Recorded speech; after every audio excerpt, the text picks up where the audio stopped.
Many politicians, businessmen and scientists predict global economic crisis and the new Great Depression after the coronavirus pandemic ends. And in this video I'll present two factors that depend on people which could significantly mitigate the impending recession. First one, prognostication. From the very beginning of the outbreak of COVID-19 in Wuhan, it was already clear that China would not be able to keep the epidemic within its borders. But when the large number of Italy's inhabitants got sick, I think the whole world realized the global nature of the epidemic. Still, in the USA and Canada, the mass events continued, and North America didn't make any preparations for the pandemic arrival. This is the only explication for what has happened later on. The USA representatives were buying for a quadruple price the Chinese medical masks destined for Germany and Canada, although it was possible to negotiate in advance with 3M company on increasing its factory's capacities in China to produce more number 95 masks. Indeed, it happened, but with a delay of 1 month or two. Let's talk now about the second factor, the World Health Organization recommendations. Generally speaking, everything was reduced to one hashtag, stay home. But in this way, people were fighting epidemics in the Middle Ages. In Moldova, for example, even the funeral homes were forbidden to work in the first week of quarantine.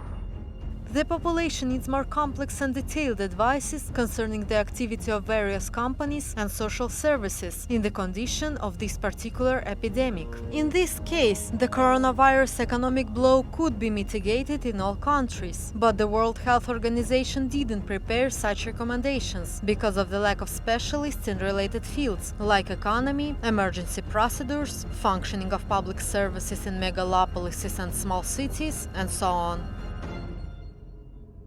I think this pandemic taught us one lesson. The world needs the United Nations Global Fund for forecasting natural disasters that will collect information on global or regional problems and mathematically evaluate how to mitigate their consequences. For example, our region expects drought this summer. As consequence, the prices for several products will increase significantly. At the same time, somewhere in Argentina or Texas, the harvest will be good, and the farmers will have to bury their products because of the impossibility to sell them.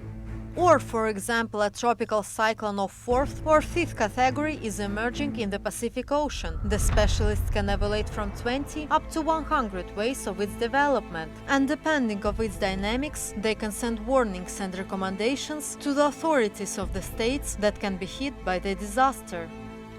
Moreover, the epidemiologists around the world fear the real epidemic, which is only 2 mutations far from us. First one will cause the virus to be transmitted from animal to human, and the second one from human to human, and no one will have immunity.